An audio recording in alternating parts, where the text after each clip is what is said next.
Today we are going to look at the last 3 minutes of the game that happened last night between Denver and Miami, discuss what's going on and what led to the ultimate result.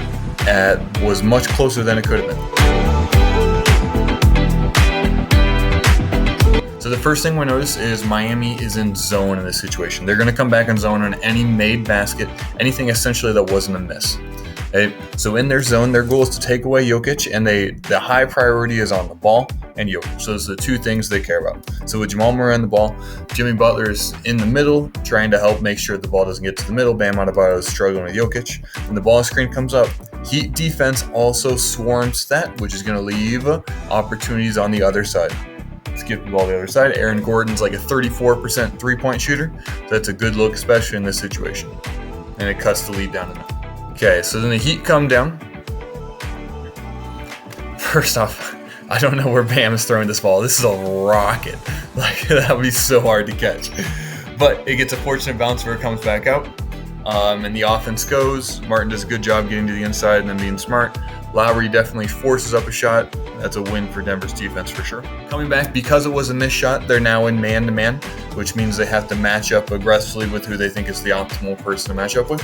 Notice right here, Jimmy being on Jokic is crucial for what we're going to discuss, especially at the very end of the game. Okay, so the reason Jimmy is on Jokic is because when they go to this ball screen, they can switch, and then Jimmy Butler is now on Jamal Murray.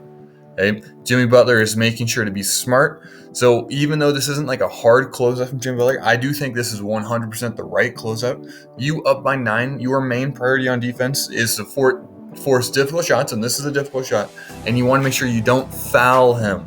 Okay, so I think Jimmy Butler does the exact right thing, but Jamal Murray hits it. Jamal Murray hits that shot a lot, and we're down to a 6-point game.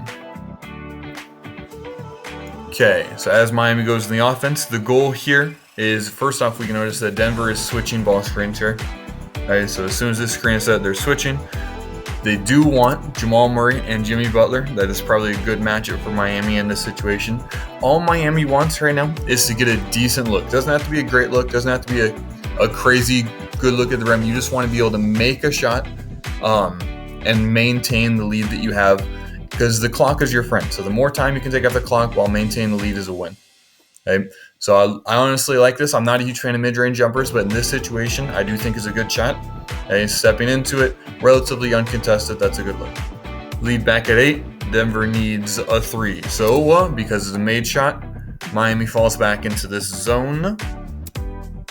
Okay, Denver's goal is to get the ball in the middle. I actually like the idea of Jokic just bringing the ball into the middle himself instead of trying to find a pass. Probably makes it a little bit easier. Kick out, we can see Miami swarms. Denver gets the ball back in the middle again.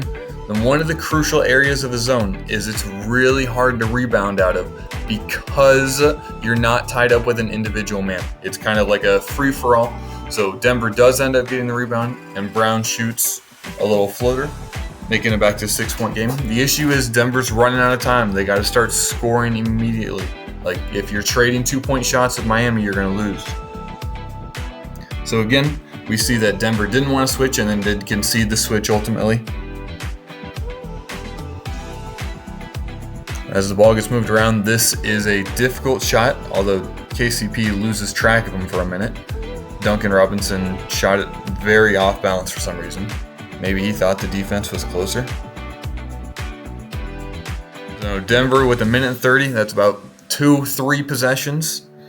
So they need to make up 6 points in 3 possessions. So first off, get the ball to the inside again. This is Jamal Murray, kicks it out. That's a good look. And the issue we talked about earlier, the zone, especially with Bam Adebayo having to guard Gordon, you're looking at Jokic versus Gabe Vincent on the backside. That's a massive size difference. Okay, so Jokic gets it, finds a great pass at Jamal Murray. Jamal Murray hits it again, making it a 3-point game. So then Miami again, you want a good look, and I love what Miami does here. So first off, notice that Aaron Gordon is the one on Butler. Okay, so if we get the ball over to Aaron Gordon, that brings out one of the rim protectors, and then Bam Adebayo setting this screen brings out the other of the rim protectors. Okay, the rim protector right now is KCP, who is not going to be able to get vertical against the post player. Okay, so on this, where Denver is confused whether they're switching or not, I'm assuming they're not switching.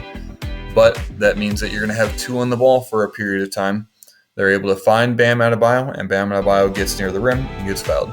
This concept of getting Bam Adebayo in a little bit of space with not Aaron Gordon or Nikola Jokic on him, I think is very advantageous for the Heat. So Bam hitting these 2 clutch free throws. The first thing we're looking at is Eric Spoelstra holding up a 5 right there. That's a good awareness. The 5 means that we're man-to-man. Okay, so we're going to see the Heat match up here as soon as this free throw is made.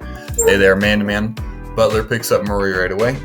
Okay, this ball screen right here, beautiful concept by the Nuggets. They want to get Gabe Vincent involved in the pick and roll instead of having Jimmy Butler, so they just run Michael Porter Jr. at him. Like, it's such a simple way to get a worse defender on you. Okay, so they run this ball screen. Jamal Murray gets Bam Adebayo.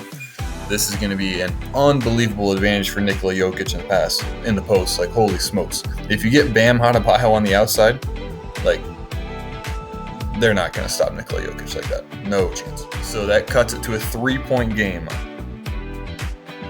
So the first interesting thought here is that Denver is letting the clock go. So they're saying, Miami, you're going to miss, and we're going to come back down and hit a 3. I'd be curious what the analytics say here as far as fouling versus not. I don't actually know off the top of my head. But getting Jimmy Butler and Nikola Jokic matched up seems like an advantageous thing for the Heat. The one thing I would say here is instead of Jimmy Butler settling for a step back 3, like, just get to a mid-range jumper again, like the same one that you hit earlier, because a 3 or a 2 doesn't really make a difference. All you need to do is use score, and if you're up by 5, you're going to win this game. You do get a miss, so Miami comes down. Notice, because it was a missed shot, they're in man-to-man right now. And who is marked up on Jokic is Jimmy Butler. This is crucial because Jokic, as default, like, you want to get your best 2 players involved in the ball screen. So Jokic is going to come up instead of ball screen, and that means Jimmy Butler is on Jamal Murray. So originally you had Gabe Vincent on him following it up the floor. This is a much better matchup than Jokic or than Jimmy Butler on him. Okay, so now Jimmy Butler's engaged and knows he needs to stop. Can't allow any kind of shots whatsoever. Okay, so in this situation, this is really hard to do with 7 seconds on the clock, but it's honestly probably more advantageous to have Jokic get the ball and let Jokic shoot a 3 over Gabe Vincent than it is for Jamal Murray to try and contest Jimmy Butler. Okay, because Jimmy Butler plays tremendous defense right here. He is all over him, forces a step back. Jamal Murray does get up a decent shot, and it hits the rim. However, the Miami Heat win, forcing a difficult shot. One thing that I've noticed is I'm going to post a couple different videos, especially talking about like the zone from Miami. But the fact that this was a great game, came down to the final, and that Denver made a run at the end shows that they're in a decent situation. And like, I'm glad that it's 1-1, excited for game 3, excited for the rest of the series. Have a great rest of your day.